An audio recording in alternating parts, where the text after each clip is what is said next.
When people talk about controversial streamers, there's almost always one name that comes up first. Adin Ross. Did you guys watch the end of Stranger Things? You know what they did? The way that they beat the monster is he comes out as being gay. I think in season 1 he got fucked in the butt by that monster. Adin is so much of like a cringy person. Adin love when people hate him. I don't know, he just feed off of that shit. It's a difference when you're back against the wall because people are putting you there, but Adin put his own stuff in that situation. So today we will be watching the dark business of Adin Ross. If you don't know who Adin Ross is, he's a streamer. He got popular back in like 2018, 2019 when he started having rappers on his stream and stuff like that.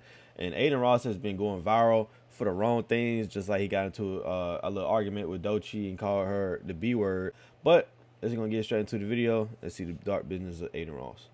We'll talk about controversial streamers, there's almost always one name that comes up first. Adin Ross. Adin Ross is interesting because on one hand, he's top 1% successful.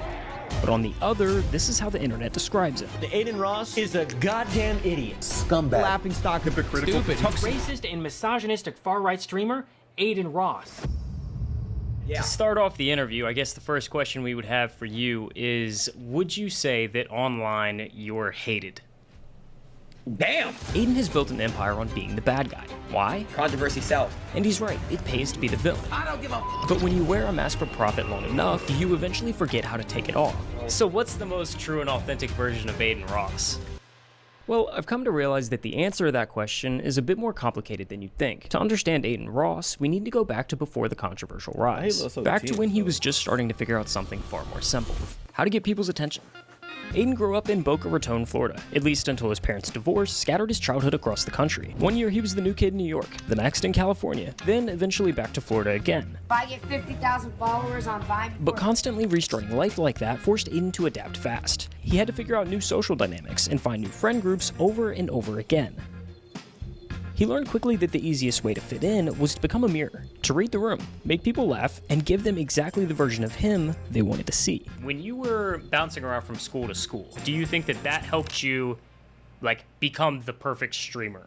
Like, you figured out how to entertain? I think yes. I think being socially uncomfortable, being thrown into the deep end of the pool, you know, it makes you, it really, really does. You see, Adin started off as a kid who was forced to learn how to fit in, and in the process, he accidentally trained himself for the perfect job. When he started streaming NBA 2K from his bedroom, that same survival instinct from school kicked in. He'd read the chat and adjust his personality in real time to give the viewers exactly what they wanted. You guys are going crazy with the subs, bro. And that was the secret weapon that took him from a no-name 2K streamer to the face of Twitch in under a year. Adin saw the ceiling on gaming content and pivoted hard. He quit streaming 2K and rolled out a series called E-Dating that absolutely exploded online. But what made Adin Ross a household name was his streams with rappers. Think of these streams like a late-night talk show. If the host was 20 years old, totally unprepared and openly flirting with the guests. How big is your dick? Big enough. Adin leaned into being sus, pushing boundaries, making things awkward, and treating platinum-signed artists like they were his actual friends. It shattered the barrier between Hollywood and social media. The internet ate it up. Adin gained over 2 million followers in April alone. We love you. I ain't gonna lie, he was the first streamer to ever be like bringing on like these famous rappers and stuff like that. If you wanted to watch a rapper on stream, you had to go to Adin Ross. Like, it was nobody else doing it. It wasn't no other rappers that would be feeling comfortable enough to do that, because rappers was exposing themselves, like if they was assholes and stuff like that. So these rappers was exposing themselves, exposing a real personality. He was averaging viewer counts in the 6 figures and quite literally becoming the future of Twitch. For a brief moment, Adin had it all. He was the face of streaming. He was suddenly friends with the influencers that he once adored. But that level of fame is dangerous, because once you have the attention of millions, you become a target for people who want to buy your influence. Deals that pay insane money, but always come with a catch. Think of it like a button. When you're the face of a platform like Twitch, it's as easy as pushing this button and a few million bucks pop out. The problem is, the people writing these checks usually come from some shady places. It's dirty money. Every time you press that button, you sell a piece of your reputation. You invite the backlash in, and half the world learns to hate you just a little bit more. The media hates me, bro. The mainstream media hates me, bro. Most creators keep their distance. They see the money, sure, but they look at the cost and they walk away. And for a while, Adin didn't risk it either, because at that point, Adin was widely known as the edgy, funny guy. When he came onto the scene, he ruffled feathers, but people loved him for it. But that button gets a lot harder to ignore when you grow up with nothing. People think that like I had it very easy my whole life. We were financially stable, medium class. Up until about senior year, it got really hard for us. And you know, I would go literally some nights without eating dinner. He realized he could make every single one of those problems disappear forever. All he had to do was push the button. Let's go, come on. Let's go. How much is that? Let's go. The temptation became too irresistible. Adin took a massive sponsorship deal with Roobet, one of the earliest online crypto casinos, and suddenly he's gambling live on stream for insane amounts of money. Tens of thousands flying into cartoon slot machines while thousands of viewers watch. The reward was absurd. Leaked messages showed that he was making up to $2 million a month. His lifestyle inflated overnight. Luxury cars, LA mansions, watches that cost annual salaries. I bought a Lambo before that, which was stupid, but at that time, I'm 19 years old. I want to buy a Lamborghini to show everyone, like, you. The money was quite literally life-changing. It gave him the ability to support his parents, help his family, give gifts to friends that don't even sound real. This is not my car. Swear my life. This is your house for a year locked. You don't have to worry about rent for a year.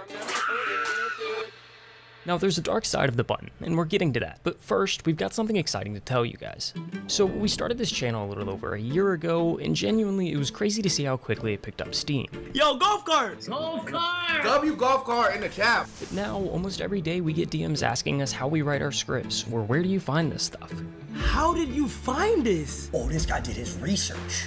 Well, bro, is this guy like Nardwar? You've maybe noticed the logo on the mic or the logo in the top right corner, but we've recently partnered with WAP to finally answer your questions. Inside our community on WAP, we're breaking down exactly how we research and script, but we're also vlogging the day-to-day of the channel. You'll see the prop builds, the late-night writing sessions, and of course, all of the stuff that gets cut out. Like this interview with Adin. We spoke for 45 minutes, and maybe used 5 in the video. The full uncut interview is already uploaded in our WAP right now. We've got big plans for what the space can become, but what excites us the most is that we can actually just make a video without having to stare down the barrel of the YouTube algorithm. All in all, if you want to see the full process of how we make a video, or just want to support the channel in general, the link's at the top of the description. But that's enough yapping, let's get back to the video.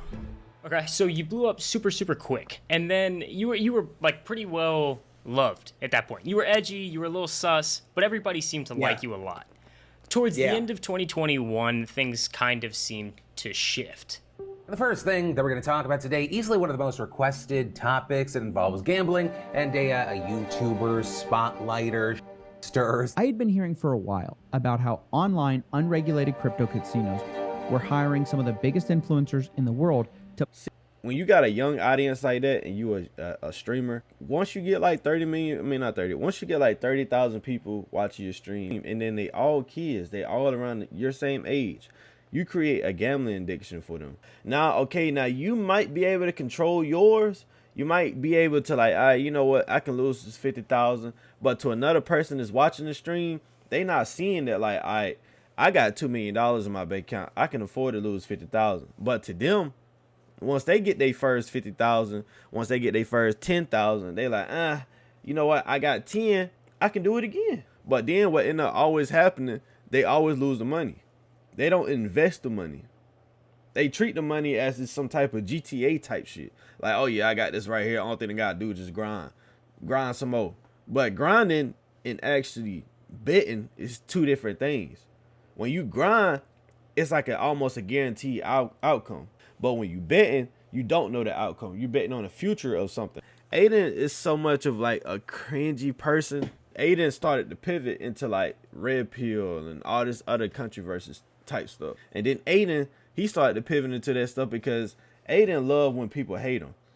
Adin love, like, I don't know, he just feed off of that shit. And for some people, they love that type of shit when you just feel like, when they feel like the world is against them and their back is against, you know what I'm saying, back against the wall. But the thing is, for Adin, it's a difference when you're back against the wall because people are putting you there.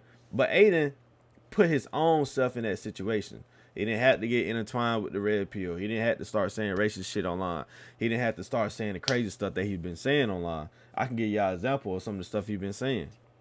Did you guys watch the end of Stranger Things? I didn't watch it. Do you know what they did? The way that they beat the monster is he comes out as being gay. Hollywood, I don't know what's gotten into you guys to push this little fucking weird ass like thing. I think in season 1 he got fucked in the butt by that monster. I'm just being real. It's just crazy, bro. Like, I don't know why the fuck they push it. How do you beat the most craziest, strongest monster by coming out of the closet? It makes no fucking sense. I understand he's gay in real life. That's great. But you're telling me right now he has an intervention, tells everyone that he's gay, and that's how he beats the monster?